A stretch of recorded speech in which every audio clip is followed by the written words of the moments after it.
that the purpose of life is to find yourself, to express something that only you came here to express, to embody only something that you can embody, to not try to fit in, but to really allow yourself to be authentic and to unfold in new ways that scare you and potentially everyone around you. But that's what we're here to do. We're not here to waste time and work at some factory until the day we die. We're not here to do what our fucking parents did unless it's guided.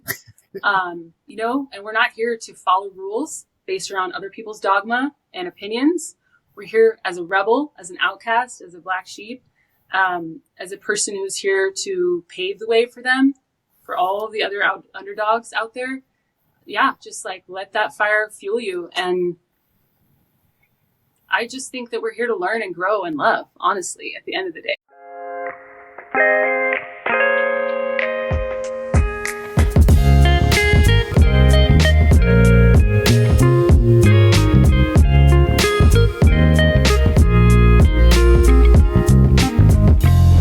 Welcome to a Broaderlands podcast. The opinions expressed on Broaderlands podcast are those of the guest speakers and do not necessarily reflect the views of the host or Broaderlands podcast. Sophia, welcome to Broaderlands podcast. What an honor to have you.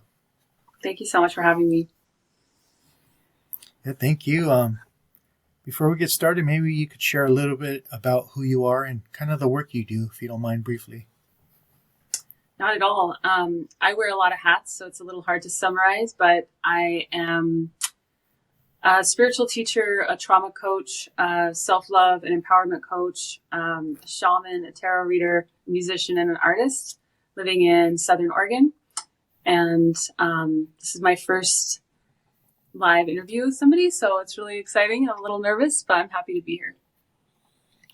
Yeah, I'm happy you're here too. Thank you. And maybe we'll start off with your Marilyn Monroe example. I love how you talk about Marilyn Monroe, and maybe you can start off with that and we'll walk into your upbringing, if you don't mind. Okay. No, I love that. I absolutely love Marilyn Monroe, and I've always felt drawn to her, but I never really understood why until I think it was about a year ago. Spirit started planting visions of her on my heart, and then I stumbled across an old recording of her on, it's not a recording, it's a bunch of tapes of her being recorded by a journalist that never actually ended up publishing it. And so I found it on Netflix. Spirit guided me to it, I should say. And within 5 minutes, I knew exactly why. I was completely in tears. Her story is just absolutely unbelievable. And I had no idea that she was in the foster system and went through, I think, 21 different families, being rejected, being abused, all kinds of horrible stories that honestly make me emotional just thinking about it. And through all of that, she was able to reinvent herself, to let that old version of her die, Norma Jean, and rise from the ashes as this beautiful, glittering goddess that we all know as Marilyn Monroe. And I know that she's one of my guiding, angels that's kind of guiding me forward toward my own destiny. And I believe a lot of other people as well. So if you feel guided to her or you feel drawn to her, there's probably a reason. She's a very powerful soul. I love that. I always say the Thich Nhat Hanh quote, understanding is love's other name. And a lot of people are so quick to judge, like Marilyn Monroe, their behavior, but they never ask why. Like, look at Britney Spears, for an example. This poor girl. I mean, it's so easy to judge, but what happened? Let's try to get into their shoes and get into their life and see what happened to them. Yeah, trauma is not really something that we talk about openly. And I believe that there's a lot of misconstrued ideas about why people get into drug addiction, why people commit suicide, all of that stuff. I have a very different viewpoint than a lot of people. But the conversation is luckily gaining more traction. So I'm really happy to be a part of it. Yeah, thank you. What's your definition? How do you, for trauma, the word trauma? Because I know that could be a misunderstood word for many people. I don't know if I would be able to say what the definition is necessarily, but I would say that for me, when I talk about trauma, I'm really just referring to things that change you forever. Things that happen in your life, whether you're aware of it or not, can absolutely change you. And for me, I mostly talk about childhood trauma because we create this version of ourselves between the ages of 0 and 6 or 7.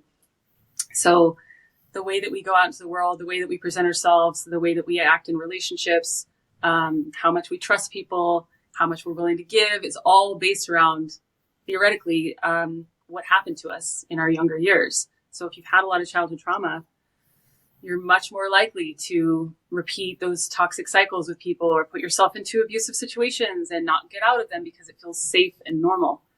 And that's what I mean when I'm talking about trauma.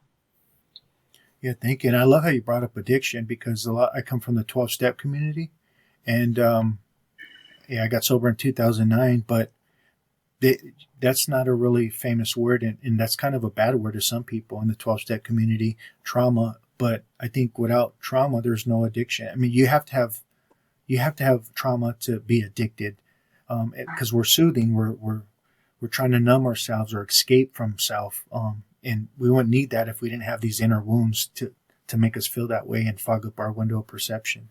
Absolutely.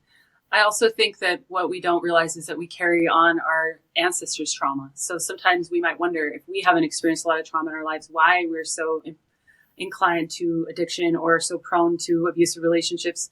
We might just be carrying, the heaviness of our ancestors. And some of that is adopted in utero, rather, when we're, if we take on all of our mother's memories, all of her history, whether we were raised by her or not, that's all imprinted right into us.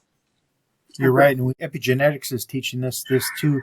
So it's not like we're just making it up, but also we live in a system, I believe it's creating addiction and trauma as well. I mean, if you look at both parents always having to work on for most people, and, they're in survival mode, that's stressful. And the kids adopt that stress as well. Yeah. We definitely live in a system that wants to keep us small, and the idea of empowering ourselves and each other is really not part of this past paradigm that we're coming out of. And that's why so many people are standing up and voicing, the Me Too movement, the Black Lives Matter movement, Occupy Wall Street, just to name a few things that have happened in the last decade that are changing the conversation, changing the narrative. And it's because there's a new agenda here now, which is self-empowerment, self-love, self-respect, which are not a lot of things that people, especially from traumatic childhood homes, it's not very easy to come out there with a lot of self-respect when you weren't respected in your home, for example. Maybe if you don't mind, you could walk us into your upbringing and share about, what you've experienced, if you don't mind. I don't mind at all. I might cry, so just bear with me if that happens. I haven't really shared a lot about my story, and I'll just be honest, it's mostly because I've been trying in the past, at least, to protect my family members. And I was so busy protecting them that I completely forgot about my inner child and the versions of me that deserve to be protected. And that is the only reason why I now allow myself to voice what happened to me and what I've been through, because I know it's important to empower other people to do the same. So I say all of this with the utmost respect for my family. But my mom had a very traumatic childhood, and I won't go into details because that's her story to tell. But it did impact me in utero, very much so. And it's a nightmarish story. And I was so busy accommodating her and her trauma that I never really made space for the trauma that was inflicted upon me and my siblings. And really, it was just all the things that you go through. If they go unchecked, you just repeat those patterns. So physical abuse, verbal abuse, emotional abuse, also just extreme poverty. I grew up by American United States standards, extremely poor. Of course, I've been to other countries where people are much poorer than we are here, but I grew up feeling lesser than other people, getting made fun of for being poor. I also had a really aggressive sibling who had a lot of anger, which I don't blame him, but he took it out on us. I'm the youngest of four. And so in the 90s, we all pretty much just ran wild. Nobody was really around. And so we were kind of raising ourselves. And at times we were also taking care of my mom when she fell ill. And so starting at about 3 or 4, I had to be an adult and emotionally take care of my mom and also take care of myself and deal with my angry brother and his violence. And then before that, I don't remember really any of it, but I did have a father at one point. And at a certain point, he decided to take my brother and I, because we were his only 2 real children. I have 2 half siblings that I grew up with. So I was separated from my mom. And then he left us with a babysitter. And I have memories of her before I have memories of any parent. And luckily, my mom is a very spiritual woman, and she basically was told, Spirit came to her and said, you need to go get your children. We were about to go into foster care. She was about to turn us into the state. And so she drove across 2 states to come get us, and thank goodness. And of course, life wasn't happy after that, but at least we were together. And I can't express how meaningful it was to grow up with siblings, even if not all of them were safe to be around. I know that was a saving grace, ultimately, especially after hearing Marilyn Monroe's story about what being in foster care can look like. The other part that I don't remember is that I got spinal meningitis when I was a child and almost died. And those things stick with you. Even if you don't remember them, your body remembers that. The trauma is real. It can impact you for the rest of your life. So these are just a few examples that I'll touch on, but there's a lot more there. And that's just from 0 to, 5. So I was homeless as a teenager as well, which also played a really big role in my ability to trust other people and feel safe. Being abandoned multiple times by multiple different family members has made it hard for me to trust people and have healthy relationships. So I've been working really hard, healing trauma for the past 4 years and teaching other people about it. It doesn't mean that it doesn't still impact me emotionally. It's still very much a painful thing to remember. Yeah, thank you. How does childhood trauma affect our brain development and our nervous system, as you've come to find out in your adult life?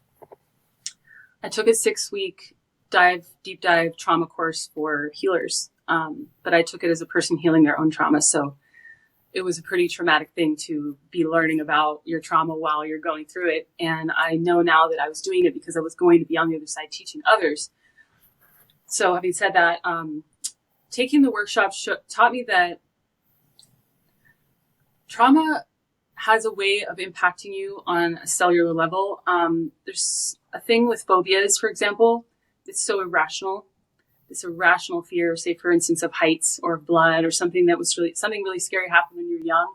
And if you get a trigger from that, if there's any whiff of that same scenario playing out again, our bodies go right back to the feeling of as if it was really happening in real time. And that's what I need people to know the most is the most important thing to remember is that you need to be patient with yourself when you're dealing with trauma and other people, especially if you don't know what trauma is like and your partner does, for example. Understand that it's not a rational thing. It has nothing to do with that. Your rational brain could know that you're safe, everything's fine, but your body and your brain do not know that. And so they're going to go into fight or flight mode. You're going to have a heart pounding. You're going to feel like you need to run to save your life. You're going to feel like it's going to be an emergency, in terms of the way your nervous system responds. And it's going to take time for you to calm down. The best advice I could give anybody that's experienced this, PTSD is a great example, is to grab something that makes you feel calm or safe, like a crystal for me. Do something that will help you feel calm or safe, laying on the ground, breathing really deeply, finding ways to bring yourself back into a safe state of mind. And it doesn't happen quickly for a lot of people. Sometimes it can take minutes, hours, days, depending on the situation. So just make sure that you have a lot of patience with yourself and keep a list of things that will help bring you back down to earth when you get that like that. So especially for those dealing with PTSD. Yeah, thank you. There's a saying in the 12-step community, false evidence appearing real. And I believe that's that evidence is in the body. Those emotions, those that are branded in us from those imprints from that early childhood experience. Yeah. I mean, for example, even just describing some of these things, my body's doing it, right? You know what I mean? I'm sweating a little bit. My heart is pounding. I'm shaking. So this is an example of why it's so important to understand the word triggering. People don't just throw that around for no reason. And anybody who says that doesn't have the same kind of trauma or PTSD that other people do. So they don't really understand it or have compassion. And I've also heard people talk about addiction recently. Somebody said, my Uber driver actually said, something about drug addiction being it was annoying for him. It was like an inconvenience for him. And he said, I know it's fun to go out there and party all the time, but, now we need to get back to real life. And I said, that's not why people are addicted to drugs. They're not out there trying to have fun. They're trying to kill the pain. And it's very different. And of course, only somebody who's experienced it would understand that, unless we broaden the conversation.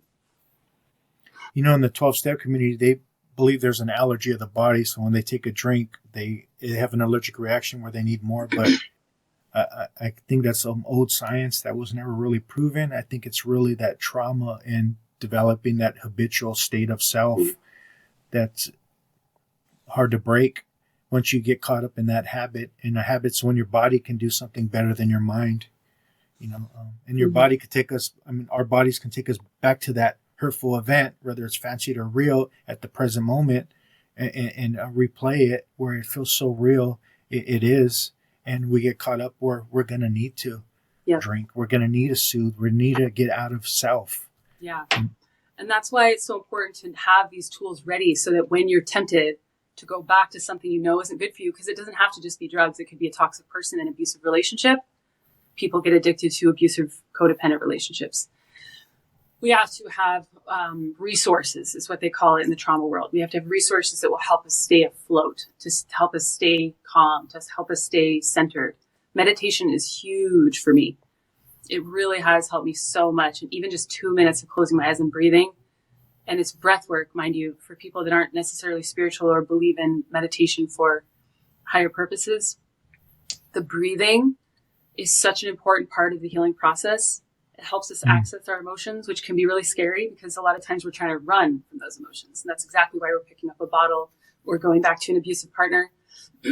And it's when we have to move through the trauma in order to get past it. We can't go around it, unfortunately. That's the really hard news for people that have experienced a lot of it. I did teach a trauma workshop a few months ago, and it's just really fascinating to be a part of that journey for people. And I am available for that for new clients as well. But it's so important to know that it's not going to happen overnight. And there isn't a quick fix. Unfortunately, you have to go through it to get to the other side. So when you say resources, we can also say new coping skills, right? And for me, I think that's where spirituality comes in, and learning how to apply these principles to help me. And correct me if I'm wrong, but learning how to pause, pray, or becoming more aware, having more understanding, just being able to talk to people instead of being a trash compactor, because that was me for a very long time. Just all these different tools to help instead of using drinking or certain behaviors to numb ourselves or get out of self. Yeah, you can use whatever word you want to describe it. Yeah. But as long as it's safe and healthy, there's a million ways to utilize this energy to benefit you. And I personally, as an artist and musician, those are some of the main ways that I cope, as I channel those emotions into something that isn't just going to disappear. It's actually going to give back, whether to me or to others. And some of the most powerful beings on this planet, I believe, are people that harnessed all their pain. And Marilyn's a great example. Even though the conversation wasn't happening, that's what she did. She channeled all of that into her acting, into her music, because she was a singer. She was even just her energy, her presence. But it involves being honest, at least, about what you're going through to a degree, facing it, and then harnessing it and pouring it into something. So, yeah, there's a lot of different conversations we can have about that. And I get a little more excited about that because it's empowering. That's where the empowerment comes in. You're taking that and you're redefining your story. You're turning it into something else. You're turning it into a phoenix rising from the ashes story instead of a victim drowning in their problems story, which is most people just stay here, underneath the rubble, as I like to say. It's when we break out of that rubble and allow ourselves to express what we've been through, but not from a victim mindset, from an empowered place, an honest place. Yeah, you're right. And I was just thinking, now that you're older and you've done inner work and you have this awareness, and I know it's a lifelong journey, at least for me it is, to catch these patterns and imprints. Mm-hmm. Can you look back and see where that voice in the head was created and that inner critic and how you put up a persona to protect yourself, but how that affected you later down the line? Yeah. Yeah, I'll be honest, a huge part of that came from inside my home, voices around me, implanting inside of my own brain and kind of telling a story, a narrative. It didn't necessarily come from within me. It also came from, societal structures and TV and media. But I feel very confident that I had to start creating a mask probably as early as like 2 or 3. And especially now that I know more about my spiritual gifts, which are many, and I know that I was tapped into all of them at a really early age. I do have memories of my siblings alienating me and making me feel like an other at a pretty early age. And so I wanted to fit in. I wanted to feel like I belonged. Yeah, so part of my gifts in this life are, that I can be very charismatic and I can make people feel safe and I can eloquently express myself. And so I utilize those tools to get through life without really having to show my true heart. And I spent a lot of time doing drugs and drinking, starting really, really young. And that's kind of where the mask really became what it was, which was the party girl. I was the party girl. I was, I just had a lot of friends, was constantly surrounded by people. I was distracting myself. I mean, it's so obvious to me now. I was just distracting myself from the pain. But that voice started, a lot of times the voice that I hear is, my parents' voice, criticizing me, ridiculing me, and making me feel lesser than. And then any other people throughout my life, teachers especially, really, really didn't understand me. And it was before the conversation about being on the spectrum, neurodivergence. And I'm definitely neurodivergent. So those are some of the voices that also play in my head as an adult. Yeah, thank you. Did you eventually have an awakening? What happened? I did, thankfully. The first awakening I had, I was 17, which couldn't have come at a better time. I was homeless just after I turned 15, and I didn't have any extended family or any friends that took me in, but I had been working since I was 13. I got a job and I supported myself by living on a friend's couch and paying $200 for rent, and it was a party house. We did coke, we did speed, we smoked in the house, we drank every night, and I drank grown men under the table at 15 because I wanted to prove that I was tough, anyway, it's another story for another time. But I was very hell-bent on self-destructing at that age. And I've been having lucid dreams and prophetic dreams since I was a young child. I just didn't understand that was one of my spiritual gifts until I had a dream about my house being poisoned, and there were ambulances outside and dogs were getting sick. And basically that house represented me and all the poison in my body. And I don't know what it was, but it was overnight, literally overnight. I quit everything. And I still lived in that house with people offering me, "Are you sure you don't want this? Are you sure?" And I was like, "Nope." And within a couple of days, I moved out. A friend took me in. I shaved my head. I started painting, and I completely reinvented myself. And it was not easy. But I owe that to my guides. And I had my second awakening during the pandemic, which I can go into if you like. But yeah, the first one happened at 17. Yeah, please do. So, roundabout story, the first awakening kind of came to a crest at about 20. And I ended up going back into a toxic relationship with an old friend who kind of brought me back down to a low vibration. I started drinking. So I spent my 20s in a party mode again. Party girl was back. No drugs this time, but plenty of alcohol. And I was smoking tobacco again. And so by the time the pandemic happened, I was lost again. I was completely lost. I forgot about my spiritual gifts. And I was in an abusive relationship shortly before that I walked away from. And that was the beginning of the awakening, I believe. I woke up at 5 a.m. And my guides speak to me in the middle of the night and like while I'm sleeping and at very early morning hours. And so I reached for some water, and it was so ice cold that I can't remember. I gasped when I drank it. Oh no, it spilled on me. And so I gasped. And the way that it felt when I gasped was just like my lungs were burning from being a smoker. And I was 31 at the time. And I just remember thinking like, this is not okay. So that was 9 years ago. That was the beginning. I quit smoking. And then within 6 months, I ended that relationship. And I rode a whole wave to the pandemic where I met my dad for the first time as a person who remembers meeting him at least. And he gave me $500 from my grandpa who passed away, I knew him, beautiful soul. I went to Bolivia to visit him and everything. So he was a part of my life. I wouldn't have accepted that money from my dad. But when he said it's from your grandpa and he wanted you to have it, I said, okay, I'm going to use this for healing. So that's what I used to pay for my trauma workshop.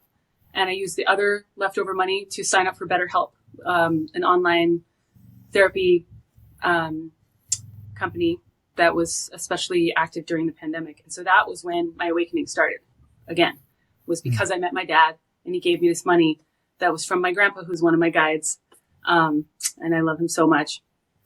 So I really owe it to him, I guess, the choice to continue growing. And it wasn't the same type of awakening that I had when I was 17. It was different. It was more about healing trauma and then uncovering the layers. The awakening happened slowly over 4 years rather than like all at once.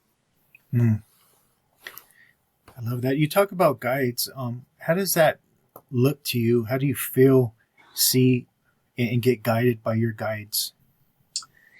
It's a little hard to explain only because I'm claircognizant, clairaudient, clairvoyant, and clairsentient, which means that I don't just get a download from one particular area. So oftentimes I will see it with my eyes closed or open. I'll also hear them. They definitely talk to me, and I just know things. I've had that since I was little. And then I feel things. So I think my guides mostly speak to me through my clairaudience and my clairvoyance and my claircognizance, actually. But yeah, it varies and it depends on who it is. I don't see, and I'm not able to recognize and identify all my guides, but my grandpa's absolutely one that I identify and recognize. My dear friend Julia, who passed away from cancer about 15 years ago, is absolutely one of my guides, and the strongest one, the first one I ever identified, which was really beautiful. And it's mostly just their energy, because they're people that I met in real life. Anytime their energy visits me, it's like I see an image of them in my mind. I can feel their energy like they're there with me. That's how I know. So some people might have this happen to them all the time and they just don't know. They think they're having a memory of someone, but it's actually their guides visiting them. So It's really powerful. What's your definition of being reborn? I mean, I know you hear it in Christian terms a lot, being, in the West, but what's your definition of being reborn? Letting your old self die, really allowing yourself to release this attachment to who you once were, the stories especially, because a lot of us get really attached to our story. And again, there's a difference between telling a story from a victim place and telling a story to empower yourself or express something. So I tell stories about my life, but they don't define me. You know what I mean? I would say that I define being reborn as allowing those pieces of yourself to crumble away and to being brave enough to recreate yourself, even with a bunch of people standing around you who don't believe in you, who don't understand you, and who are probably judging you and your process. Norma Jean had to do that. That's why I use her as an example, because everybody can look to her and see her radiance. She allowed herself to do that. That took incredible bravery. It's not an easy thing, being reborn. It's not easy at all. Yeah, thank you. I would go to 12-step meetings, right? And then they would go around the room and say, I'm an alcoholic. And after a while, I'm like, I can't do that anymore. I'm not going to claim this false persona. And I know you're using that to help people, but that's not to really help people is to really take them through the work and then help them identify, that's me, but that does not define who you really are. That's just what you've been experiencing, this conditioned state of being. But it doesn't mean you have to be trapped in that conditioned state of being. Calling yourself an alcoholic is dangerous. It's like identifying as the false persona, or I'm a sinner, like going to church. I'm just a sinner, piece of shit. And that's the whole problem, right? How did you learn how to change the story? I mean, for me, I still have that I'm not good enough. I'm not worthy enough at times. It still crops up. But what are some of the things for yourself that helped you recreate a new story? And I know it's a lifelong, journey. Thank you for sharing that. That's a really powerful statement. And I think you're absolutely right. In terms of and actually, would you just rephrase the question again? Because I went back into your story and I forgot.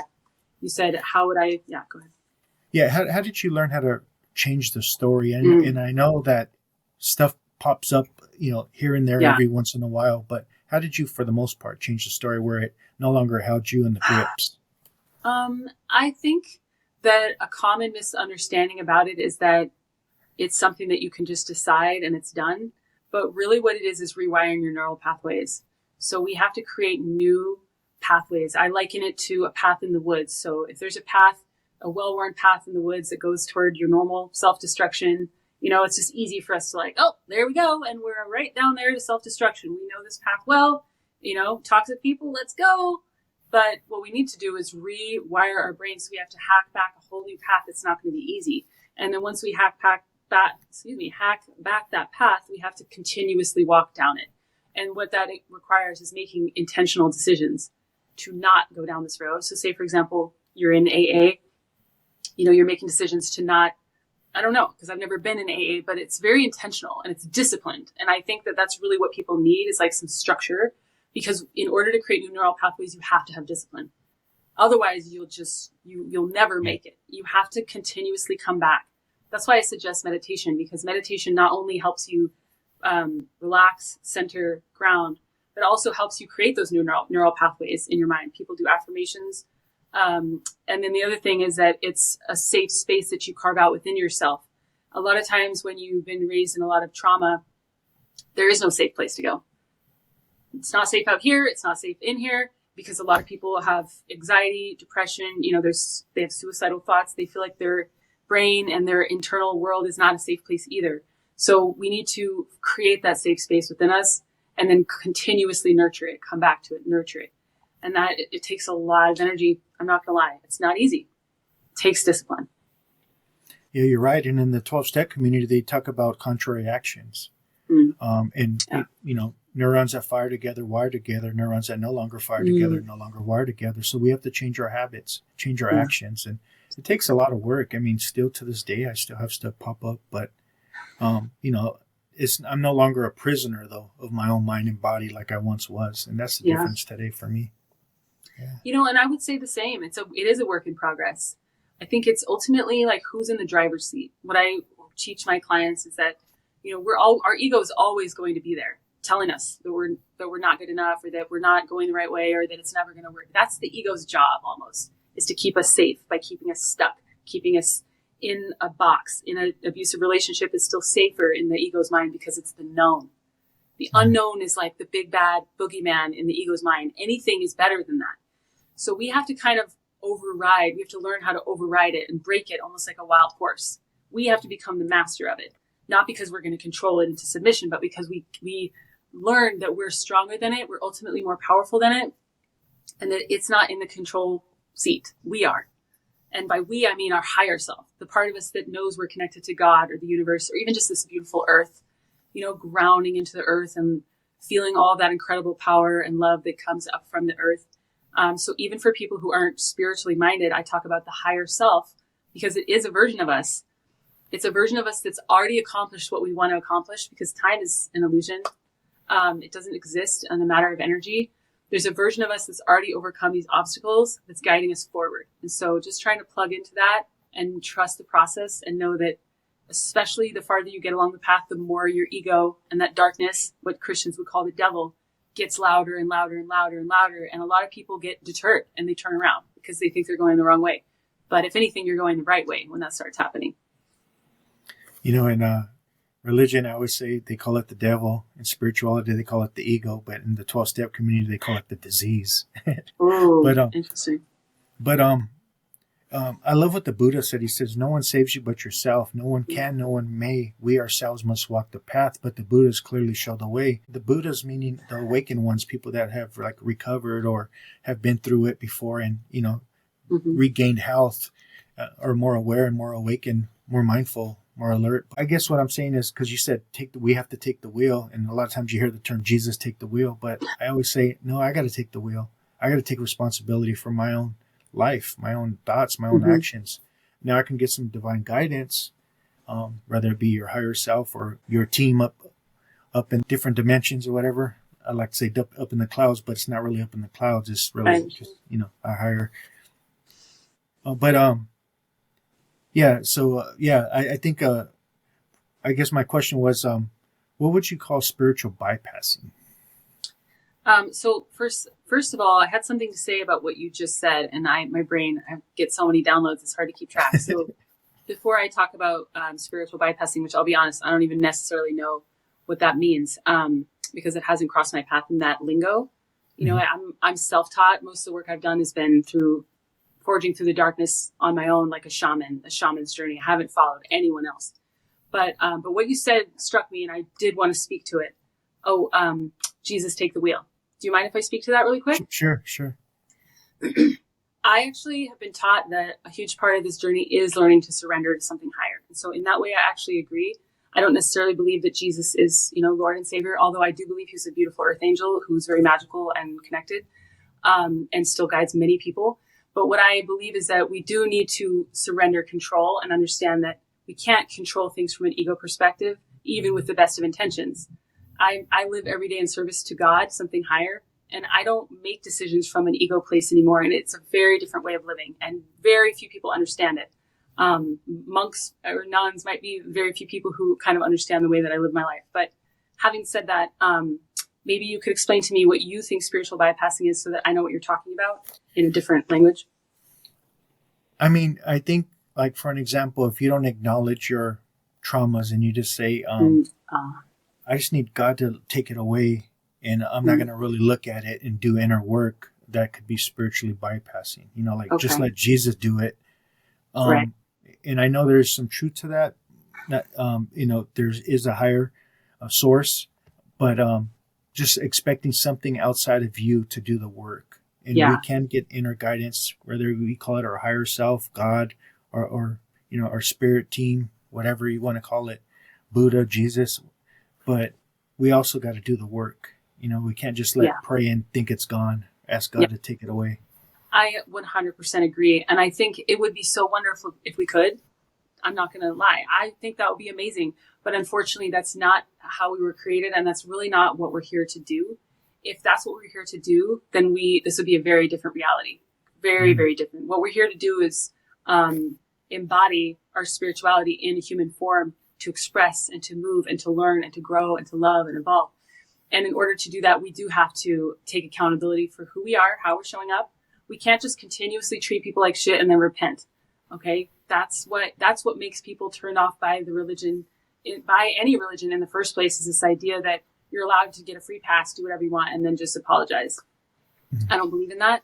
I believe in following an inner compass, being guided by people like Buddha and Jesus. I talk about them because I believe they're both seeds planted here on earth to guide people to God through different avenues, just much the same way that I am. And we all have different impacts, on future generations. That's all still being decided right now, and we're a part of that decision. But we have free will for a reason, and I believe that we really do have to take accountability for every single decision we make. And if we do something, it's not like we're all perfect. Humans are meant to be imperfect. Again, if we were supposed to just be conduits for God and that's all, we would be living in an angelic realm. We'd all just be like floating angels, and, it'd be amazing. But we're here to express and create this other paradigm. So the narrative has to change, absolutely, 100%. And especially in the religious communities that are pointing the finger at everybody else and saying that the problem lies out there, but they are continuously making mistakes and assuming that they're forgiven without actually making any effort toward changing in the future. That's actually more of a problem than anything that they could point at, in my opinion. And I also believe that if we all stop pointing fingers at other people and instead we pointed the finger at ourselves and asked, how are we contributing to a war mentality? How are we contributing to this world? I'm not going to cuss. I don't know if you allow cussing on here, but how are we contributing to that? Then we heal ourselves. This would be a completely different world. If everyone pointed the finger at themselves and did the work, we wouldn't even have to have this conversation right now. It's funny you say that, because sometimes when something's not going right with me, I could catch my ego automatically wanting to blame somebody else and not look at me. Just automatically, without even thinking, automatically goes. How would you define the ego? Because I don't think it's completely bad. Just bad. No. And when I talk about the ego in a bad way, I'm talking about a very specific kind of ego. So the ego's job is to protect us. And we all need to remember that. I think if we realize that, we would have a lot more compassion for the way that it moves. You know, the ego, and even staying in abusive relationships because it's comfortable, the ego really is ultimately trying to protect us. It thinks it knows what's best. And that's why we need to be the one in the driver's seat, because it absolutely doesn't. Absolutely. But if a lion is chasing you, it's going to be your ego that tells you, run, or whatever. Maybe you're not supposed to run from a lion. I don't know, because I've never been chased by one. But the ego is the thing that's going to tell you, go, or stay, or do this. And that's a beautiful thing. You know, it is there to protect us.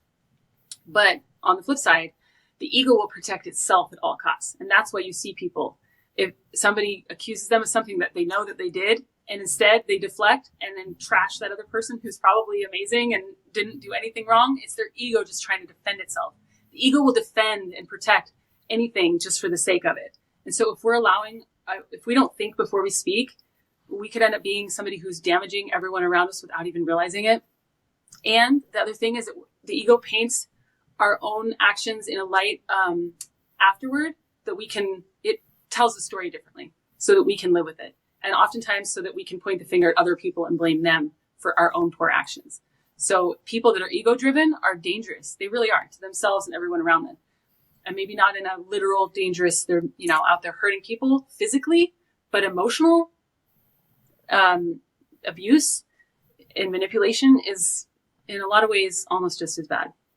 And it's not talked about. And it's very commonly reflected in movies and TV, and don't even get me started, but I digress.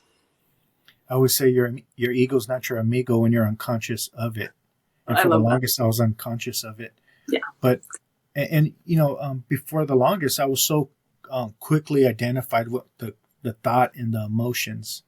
But I never had that separation where I can sit back and have that awareness until I started to do work on myself. And then little by little, I was able to separate myself from those resentments, those emotional reactions, those attachments, and those egoic thinking type patterns. You know, the narrative. The narrative. Yeah, and that's a really good point, because it takes practice. And that's why I always refer to meditation, because meditation is a place where you can sit and in your higher mind. That's the idea. People say, I don't know how to meditate. My brain. Your brain is going to go on and on. You don't have control over that. That's the thing. Our ego is always going to be there. We just have to learn to, like you said, observe it. And that's the higher mind. When you can see it all, when you can see your higher self, your lower self, and everybody else clearly, that's because you're sitting in the witness seat instead of in the ego. A lot of people think they are their ego. They think the voice that they hear, that voice is them. Oh, that's like a recipe for a horrible life. I'm sorry. It really is. And this is how 95% of people on this planet are operating right now, as far as I know. Actually, probably a lot less because of all the awakenings, the chosen ones who are awakening, and all the light workers that are working. But 10 years ago, 100%. So it's absolutely an important conversation for us to, and mindfulness is a conversation now very widely spoken about. Yeah. That's what we're talking about. Mindfulness. Just being mindful of who we are. Yeah, you're right. Which basically means to reclaim your attention to the present moment where life really is. Mindfulness. And who you really are. Yeah, who you not really who you want to be, not who you used to be, but like, who are you really right now? Be honest. It's not always fun. Yeah, I love the word ignorance because it's an extension of the word ignore. And for the longest, I've always ignored my behavior. You know, I was the victim. But the more I became the watcher, like that Dr. Dre song, I learned how to drop it like it's hot, like Big Snoop Dogg, and detach from those, from all that baggage that was causing my suffering. So, it does take a lot of work, and it still pops up to this day. I'd be lying if I said it's all gone. You know, that's the thing. It will pop up until the day we die, because the ego has its own agenda. And as long as we know that we're not our ego, we can be at peace with that, you know? And I do just want to mention that I grew up on gangster rap, and I absolutely have a huge soft spot in my heart for it. And another thing that was powerful about that movement in the 90s was, you know, people of color watching other people rise into power, mostly who came from nothing, which I can absolutely relate to, coming from nothing and then becoming these major stars who, you know, had trauma, and obviously there was gang stuff and all this. But the point is, that was such a beautiful example of transmuting that horrible stuff and rising from the ashes. So Dr. Dre and Snoop Dogg were definitely an influence on me, and still are. Yeah, you know, one time I was watching that Tupac movie out in Ohio, and after the movie, I was crying, and I wasn't like sobbing, but I had tears come down my eyes for 3.5 hours, and I couldn't figure out what that was. Like, why am I? Mm. And I just realized all of a sudden something, this emotion and this thought just came to me and said, "You just didn't know any better. Yeah. You guys didn't know any better," because I was living in those days where my friends getting shot in the head, taking a dead body, to the hospital, and just know how to deal with that kind of stuff. So when I was crying for 3.5 hours, my body was releasing that stuff, and that's what, in my definition of what Eckhart Tolle called pain body, it was coming out of me, all that pain, and I felt this healing process after that. I felt lighter. I had a deeper sense of understanding and compassion for myself and others. Yeah. And it was just a beautiful process that I went through. I had no idea that was going to happen, but that just happened automatically. That's amazing. I'm often guided to watch things for similar reasons. And I also think it's important that you said that, because in order to heal trauma, we have to release it from the body. There's no way around it. And in my experience, I have probably spent days just crying my eyes out, releasing it from my body. In fact, yesterday was a big purge day for me. And so I saw a picture of me in the high school yearbook right before I dropped out at 14. And I just seeing her, I was just like, oh gosh, my beautiful teenage self, you poor thing. And I just purged. But yeah, there's no shame in it. And especially for the men in the community. A lot of my clients are men, and they say, yeah, because I share videos of me crying and going through tough stuff for a reason. They say that they can't cry. And of course, I understand they've been programmed by society to not feel safe to cry, but that's such an important part of releasing it. And I'm being guided to say, for those of you that can't cry, look into somatic breath work, I can't remember the full name of this particular brand of it, but basically deep breath work that helps you access your emotions. And it can be really intense, but very effective. So it's important to let those tears out. Yeah, maybe you can post that link when I upload this video, so we have that information. Yeah, maybe you remind me if I forget. Oh, yeah, for Yes. sure. I there's a beautiful saying in the Gospel of Thomas, turning the two into one. The male, bringing the male and the female into one, and that female and the masculine energy. Once they become one, I feel more balanced. I can cry. I can show my emotions. That's what I meant by no longer having to be a trash compactor anymore. Yeah, I knew what you meant weirdly. Yeah. But I'm glad you brought up the masculine and feminine, because a lot of people who've been raised in traumatic households have been raised in a masculine environment, because when you're in survival mode, you're kind of like, you're action oriented, you're running, I've been in a masculine energy almost my entire life up until like 2 years ago. I finally am learning how to receive, how to be still, how to know that I'm worthy of receiving. I've never been that girl. I've always been out there chasing people. And the point is, even though I've been identified as a woman my whole life, I've been living in a masculine energy, drinking men under the table, just proving myself. And now I'm sitting more in my feminine energy, and I'm balancing the two. It doesn't matter what gender you are. This is important for everyone. And it doesn't matter if you're transgender. It doesn't matter. We're all meant to balance these two halves of ourselves internally in order to find that true balance. I love how you talked about having to drink more than you could drink more than men. I was the same way. Bill Wilson, the co-founder of AA, said, I always felt the least of God's creatures. So my perverse heart had to be the best at everything. And that was me. You tell me to play sports, I'm going to be the first one. You're picking it in basketball. I'm going to be the star quarterback or receiver. I'm going to hit a home run with a broken leg, left-handed. I had to. You tell me to bowl, I'm going to bowl at 300, because I needed, deep down inside, I felt less than. I didn't feel good enough. So I needed your approval. I need you guys to look at me and know that I'm the man. Put up this, this superiority or better than complex, because deep down inside, I felt like I wasn't. So I put up that persona. It's crazy. Well, and that's very common. When we think about egotistical people in the traditional sense, most of those people are fraught with insecurities. And the reason why they have this vibrato or a machismo in a masculine sense is because they are really afraid that they're not good enough. So they have to go out there and kind of, put on show. Yeah. And even though I was a female, for me, it was a safety thing. Nobody took me seriously, and I was homeless as a young person. I was also sexualized as a very young woman, and I didn't talk about that. I felt like I needed to be tough in order to survive my life. Otherwise I was going to get raped, or I needed to walk down the street with like strength, because otherwise people would fuck with me. So I know that it was ultimately serving me then. But that's the thing, is that we create these versions of ourselves. I call it fragmentation, or it's called fragmentation. Through trauma, we create multiple versions of ourselves. And through healing the trauma, it's like we gather all those selves back to us. We heal them. We bring them all back together. We know who's in the driver's seat. It's not them, but they're still a part of us, and we still love them.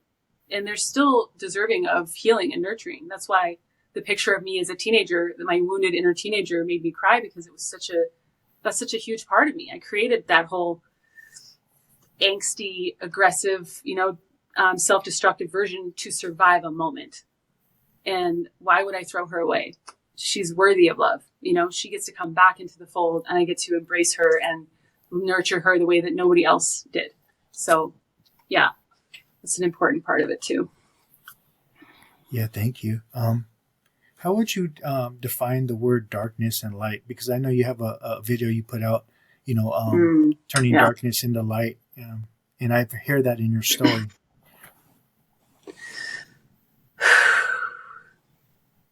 That's a tough one. I suppose I'll start with the light, because it's easier. To me, when I talk about turning darkness into light, I really am talking about harnessing it into something beautiful. So I'm an artist. I started drawing when I was really young, but I started drawing for sanity as like an 11, 12, 13-year-old. And then it's carried me through.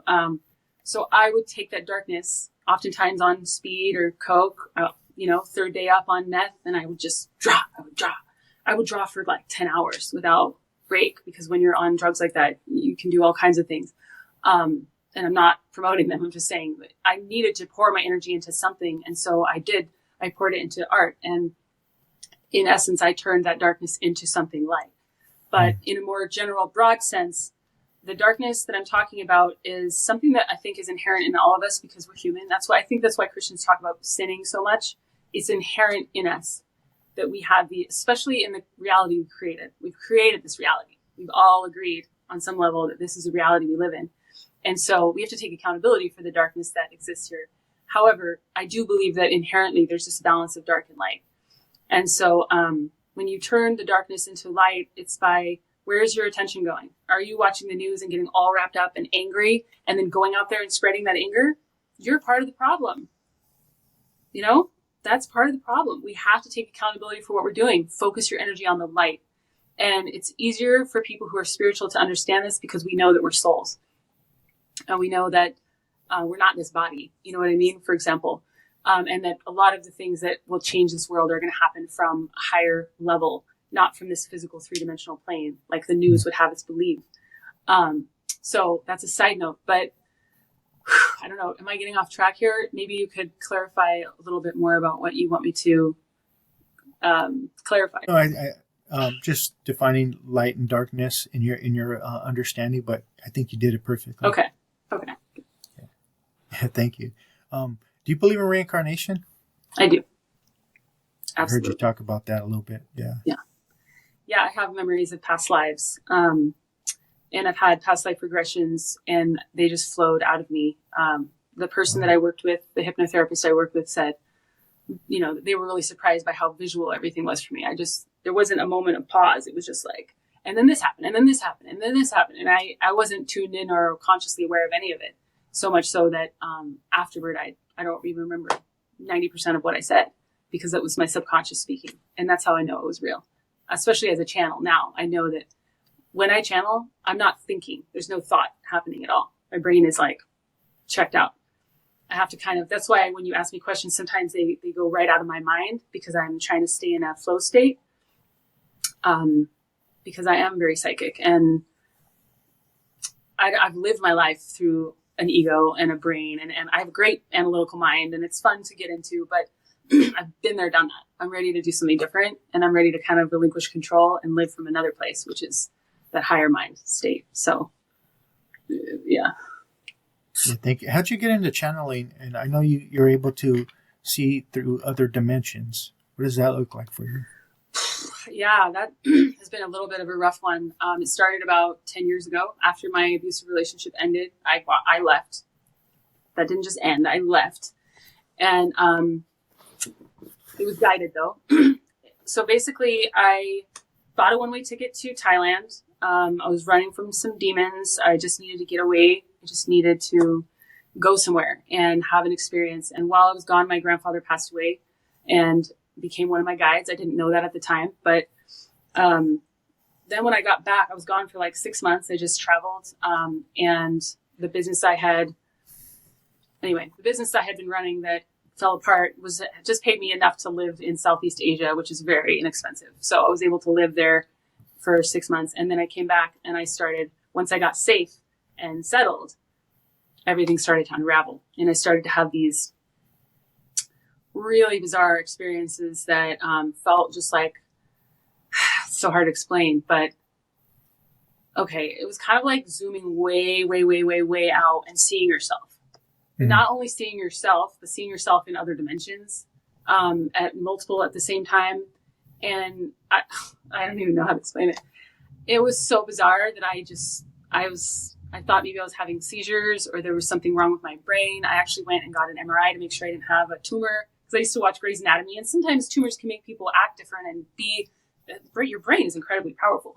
You push the wrong button, so to speak, or a wire gets crossed and you're having some alien experience. So I really thought that's what was happening to me. And over the last 9 years, I've been documenting it. It happens all the time now. It's like an everyday experience, but these bigger periods happen like every 6 weeks to 8 weeks. And they lasted for 3 days when they first started, and I could barely leave the house. My anxiety was it's basically like waking up, and for those of you that have done psychedelics or peyote or something, just being on psychedelics for several days without having taken anything. It's incredibly alarming. And now they last for 3 weeks instead of 3 days. But I'm much more equipped to deal with it. And luckily I can leave the house, I can work, I can function. People don't even know.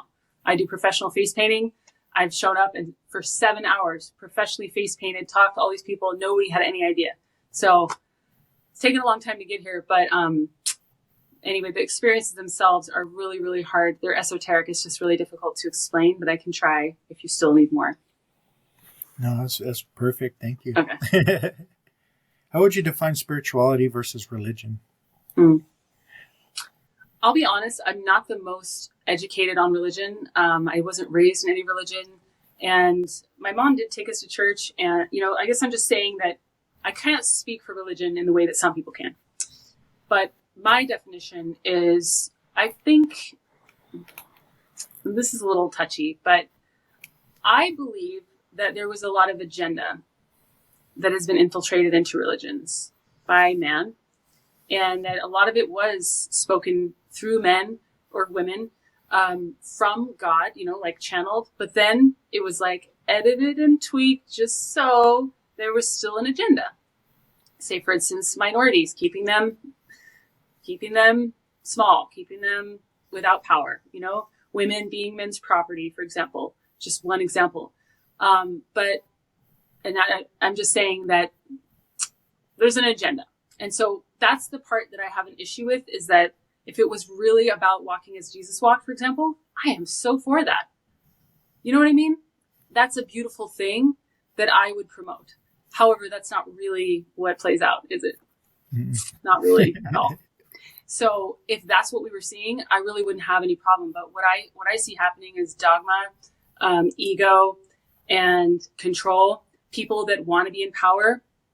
And I do believe there are good Christians. I would never, ever make a blanket statement about anything or anybody, because I think that's ignorant. Period. Doesn't matter. We can't make blanket statements about humans. But religion is something that was created. Jesus didn't come here and say, create a religion called Christianity and, do X, Y, and Z and all this other stuff. And if he did, if it was said that he did, I feel like that was something that humans planted there. Yeah. So it's a difficult conversation, but we all have to recognize that there is an egoic struggle for power with humans. There always has been. And nobody's been clear of that historically. You know what I mean? Native American tribes warred with each other and killed each other. And you know what I mean? Like, we've all been there. That's part of our story. But we have to recognize that humans are fallible and we need to serve something higher. And that's why religion for me is just way too limited. It's seen through the lens of humans and not through the lens of something higher. And that's why I can't really subscribe to it. Yeah, you're right. Hopefully that makes sense. No, it does. It makes a lot of sense. And I totally agree with you.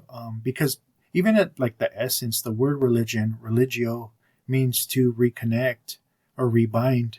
It's a beautiful, definition, because trauma is disconnection with self, like Peter Levine talks about. Yeah. And so if I really apply these principles in religion, it could be a beautiful thing. It's just these belief systems and these egoic conceptions of God, and not being able to have our own, conception or understanding creates the problem. Just like yoga. Yoga means unite, union with spirit, or recovery in the 12-step community means to get back, and so there is some beauty, but it's just the dogma, the collective ego that becomes of it. Because Jesus wasn't teaching Christianity; he was teaching love, compassion, forgiveness, understanding. And that's where it all goes down the drain. It's just these belief systems: we're right, you're wrong mentality. Yes, and saying one thing and then doing another. Saying that you care about babies before they're born, but letting refugee children die without caring. That to me, that doesn't hold water. That's not Christianity. That's ego. That's me choosing what I care about. It really upsets me. Yeah, me too. Gandhi once said, in heaven, there is no religion. Thank God. Yeah. Thank God. Yeah, absolutely. Yeah, we're all united, and that's the thing that it doesn't matter what you call God. It doesn't matter. That's the thing that humans get upset about. And I would say as an American human, it's especially bad here. And it's gotten worse in the last decade. Or at the very least, we started turning over some rocks and discovering some really hairy, ugly creatures under there that we need to start dealing with. And I do have a lot of Christians that watch my content, and I didn't necessarily choose that. Not that I wouldn't want them to, but I would never have thought that they would want to watch me, because I'm very unique and I cuss and I'm, just a very colorful person on there. But I hope I didn't offend any Christians through saying that. I do think it's something that we need to be honest about, because even the good Christians watching this can probably admit that there are people in their community who don't live by those, those kind of values, those Christian values. They kind of slip through the cracks, It just kind of depends on who they're talking about and what they're addressing. But that's my point. We all need to become in integrity and in alignment with God, not just in our words, but in our actions. Otherwise, it doesn't matter. You could say all the right words, but if God really is watching you, I don't believe God is a he, but for the sake of this moment, he is seeing all of those actions in misalignment. You're not going where you think you're going if you're living that way. That's just a fact. No, I totally agree. There's been a lot of religious trauma, not just with Christianity, Catholicism, Islam, absolutely. All the religions. But I think we as people should become more life sensitive versus ego sensitive when we're talking about these topics. Yeah, in my opinion. I would say like heart centered, just speaking and living from a place of integrity and of alignment with your heart and your compassion and humanity. Even if you believe that being gay is a sin, doesn't mean that you have to throw hate and vitriol at people. I personally don't believe that it's a sin. I have friends that are gay, and you know what I mean? But that's my point. Even if that's what you believed, wouldn't you come at them with even more love? Wouldn't you come at them with even more love? I hope so. I went to a service one time, and the pastor was spending the whole service on talking about gay people. So I had a little conversation with him after, and I said, do you believe God's the creator? Yep. Well, then he obviously created this individual. And so if you're hating on the creation, you're hating on the creator. Like, how do you know that we're not overpopulated, which I don't believe we are, but how do you know we're not overpopulated and maybe we needed more gay people because there's too many children with no parents, et cetera, et cetera. There's always different ways to look at it. And I don't believe in the egoic God that some people create. I have some interesting thoughts about transgender people who are being born right now. Not being born right now, but the huge rise in the collective of transgender people. and neurodivergent kids and just kids that are different, that they're coming here to change this whole paradigm that we live in, you know, and it's not going to be easy for them. And I have a lot of compassion and a lot of respect for out trans people who are trying to pave the way, be pioneers for this new paradigm. They probably don't even know that that's necessarily what they're doing, but we all come here with a seed planted in us that drives us forward. You know, that's why some people say, I have no idea why, but this is what I'm here to do. We come here, we know that. And so I believe that there's an influx of transgender people here in this moment because this whole conversation about black and white and them and us and male and female is not getting us anywhere at all. And so the whole conversation is about to change. And I know, and that is also why this is important. Spirit just planted this on my heart. That's why there's so much backlash from the old ways, because they can sense that things are about to change very dramatically, much in the same way, but more intensely than back in the 60s and 70s, much more intensely. But similarly, there are going to be people who are like, no, and they're going to try to take their power back. And there's going to be a lot of scary laws, scary wars and things, but it's ultimately because we're turning over a new leaf. We're creating a new paradigm, and it's a good thing. But it doesn't mean it's easy, and it doesn't mean that those people aren't incredibly courageous. And all the light workers that are stepping forward to lead us into this new earth awakening, because that's my understanding of what is happening right now. Christ consciousness is being born in us. Christ isn't coming back as his physical self. He's being born in us. This love, that's what he represented, was love energy, maybe more so than any other person in history. And that's what I understand is happening right now. Christ consciousness is being born in us. We are the seeds of love, and that is what is spreading. But when love spreads, when light spreads, darkness does too. And they are always going to be hand in hand, unfortunately, or fortunately.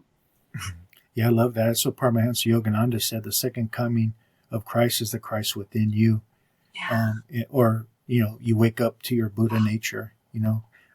Yeah, those are just words, but it's really what happens, our true essence, that creates a whole different reality. Yeah. You know, expansion of consciousness and all that good stuff. So I totally agree with you. You know, if you could go back to the 7-year-old Sophia, what would you tell her? Oh, I want to say it gets better, but it's farther than that. It's deeper than that.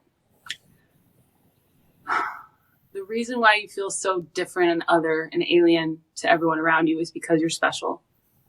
Don't let anybody talk you out of that. Just because nobody's there to protect you doesn't mean you aren't worthy of being protected, and you are protected in ways that you cannot see. And I would just tell her she's incredibly courageous, because she was, just looking back on who she had to be, what she had to get through, and she was still so positive and uplifting and creative and spunky and strong.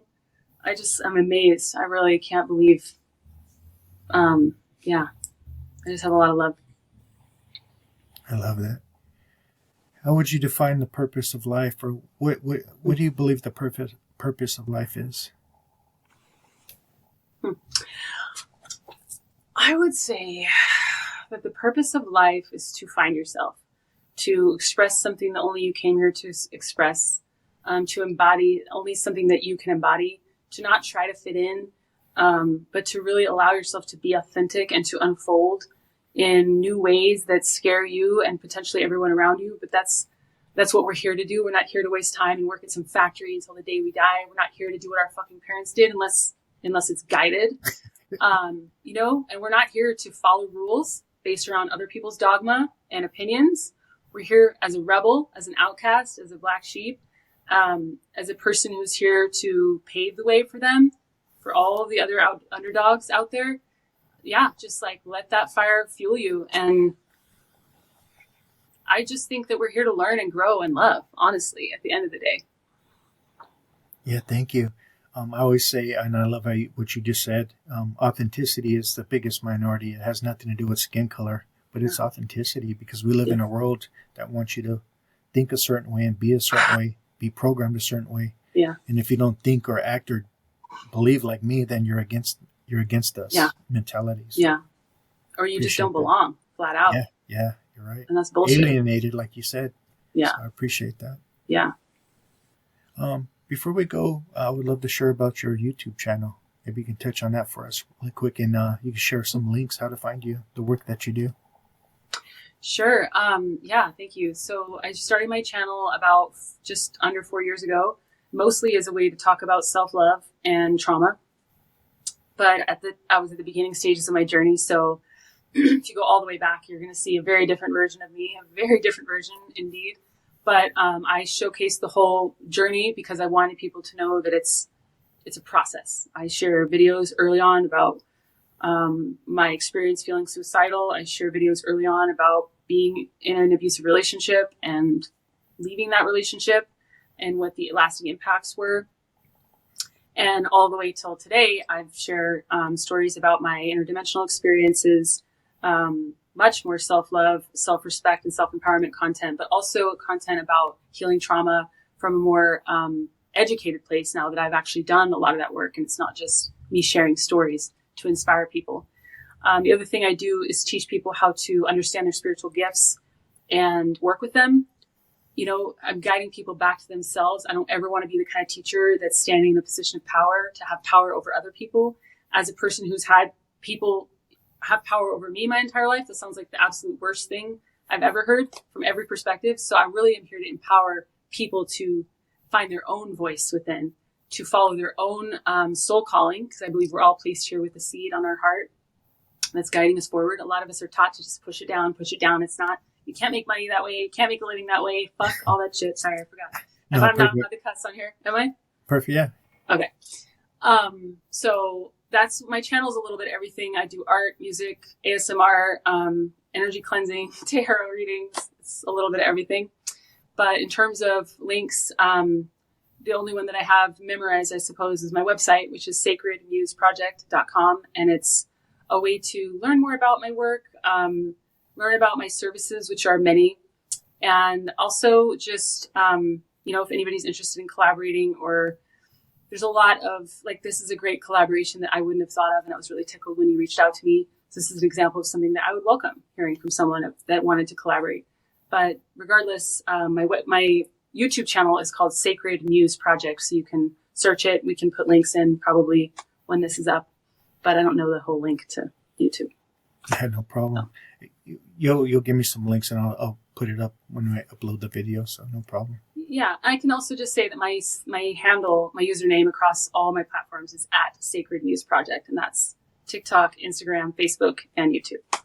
How'd you come up with that name? Actually, I'm pretty sure my mom helped me channel that when I was 20. Wow. And I was a figure model for artists. I've done a lot of different things in my life. So I was a literal muse for artists back then, but I was also an artist myself. And so I knew that it encompassed a lot more than I realized.